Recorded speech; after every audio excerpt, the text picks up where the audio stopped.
Hello everyone and welcome! Today I'm going to be taking a look at this FMS 1/18 scale RC 1983 Toyota Hilux. This looks to be yet another highly detailed FMS model with great scale looks at a very reasonable price. In this video, I'll be giving you all a detailed look at this truck and going over some of its features. I'll then be taking it out for a test drive, and finally I'll be sharing my thoughts and future plans for this truck.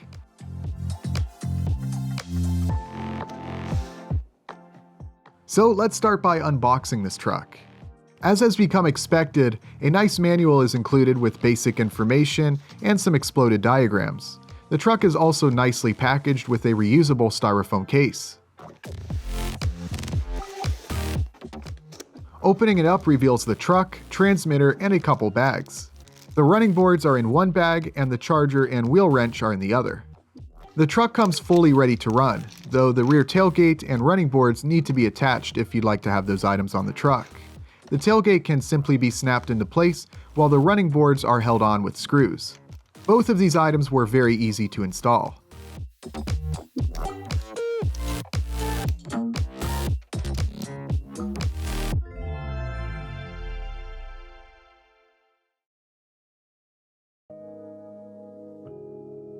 This Hilux looks great. Very scale-looking body with a lot of detail, which at this point I've come to expect from FMS.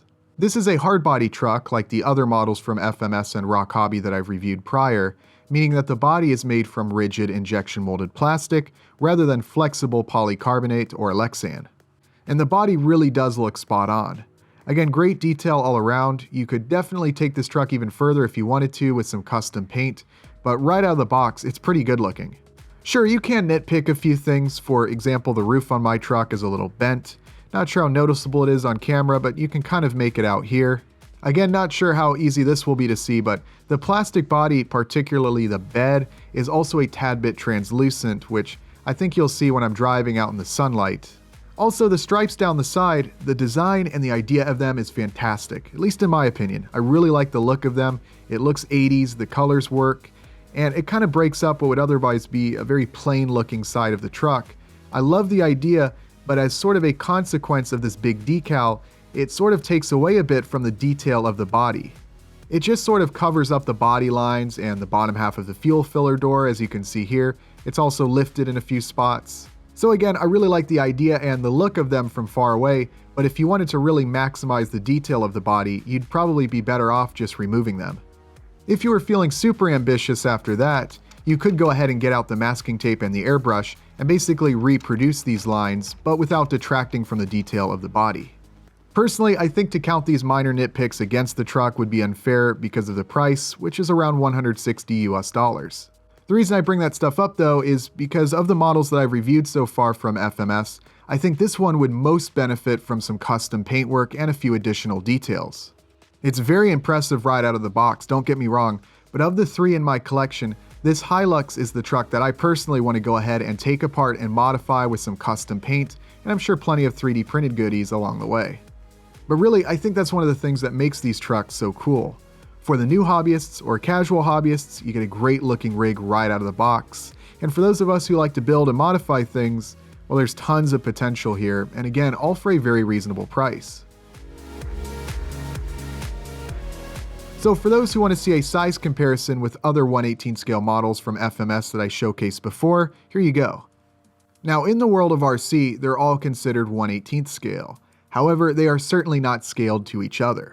Now I can't really say too much about the Unimog since I've seen maybe one or two older Unimogs from this era in person, at least that I can remember, so I don't really have a very clear idea of the size in my mind, though I feel like it should be a bit bigger than the pickups. But I can tell you with certainty that the Hilux and the K10 are not scaled with each other. The reason for the size difference is simple though, and that's the fact that it's easier and cheaper to create a body that fits a specific standardized chassis rather than create a new chassis to fit each individual body. As far as I can tell, the chassis on the K10 and the Hilux appear to be identical, while the Unimog chassis differs slightly, but it mostly uses all the same parts. Now of course in a perfect world it would be nice to see all these trucks scaled to one another, but it's understandable why they aren't. Also keep in mind this is the case with pretty much any major RC manufacturer, at least that I can think of. but I received several comments from folks who wanted to see these trucks all lined up together, so here you go. Alright, so let's switch gears here real quick and have a look at the transmitter.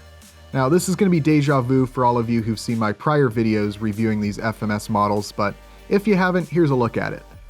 It's a basic ready-to-run transmitter. It's pretty much what you'd expect, compact, feels alright, nothing really special, it works, and it gets the job done. You will need 4 AAA batteries to power on that transmitter, but the 380 mAh LiPo battery for the truck is included. The battery goes under the hood. They've got a nice little place for it up around the firewall. So I powered on the truck and played around with the lights a bit. Just like with the other models that I reviewed earlier, I love the fact that this truck has lights, and I like that warmer glow the headlights have, which really looks good on this older pickup. Like with the Chevy K10 though, I'm not crazy about the turn signals always being on whenever steering to the left or right. It's another nitpick here, but to me it always just looks a little funny to have the turn signals constantly going when out on the trails. I think I'm going to look into modifying them to remain on, sort of like running lights when I modify this truck in the future. The taillights are also functional, but only on when reversing. The anticipation was at a maximum at this point, so let's get this Hilux out onto the trails and do some driving.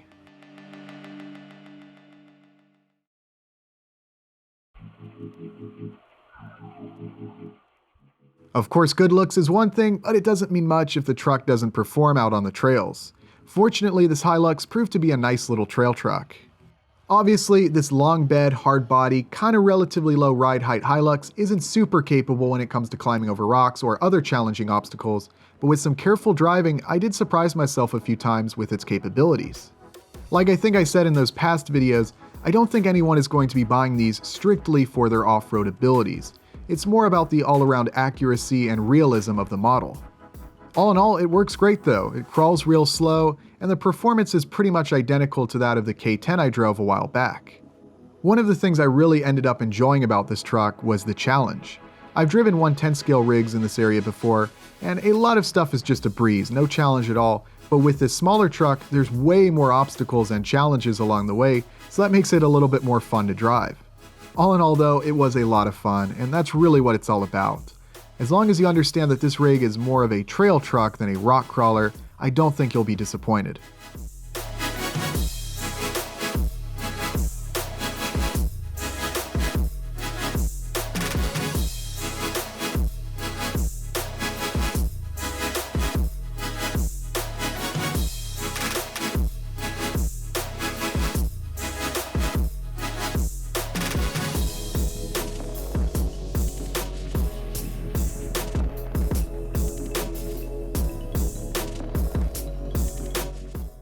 What a cool little truck. It's got great looks, it's fun to drive, and there's tons of potential for modifications, and the price is right. I'd certainly recommend this Hilux for anyone who wants a good-looking 1/18 scale trail truck, and I've certainly got some plans for the one that I have here.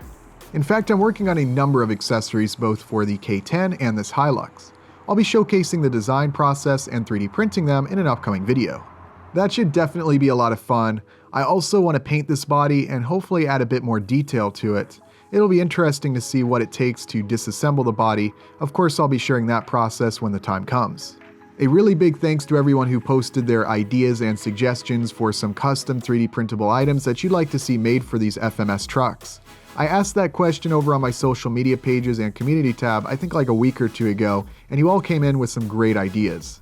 Certainly some ideas are going to be a little easier to bring to life than others, and some are just a little over the top, but I really appreciate all the suggestions. Be sure to stay tuned for that, but for now, if you'd like to get one of these trucks for yourself, you'll find a purchase link below in the description. If you have any questions about this Hilux, feel free to leave it below in the comments. I'll do my best to answer them. As always, a huge thanks to everyone for watching, and also a thanks to FMS for sending this truck for review. I hope you all have an awesome day, and I'll see you next time.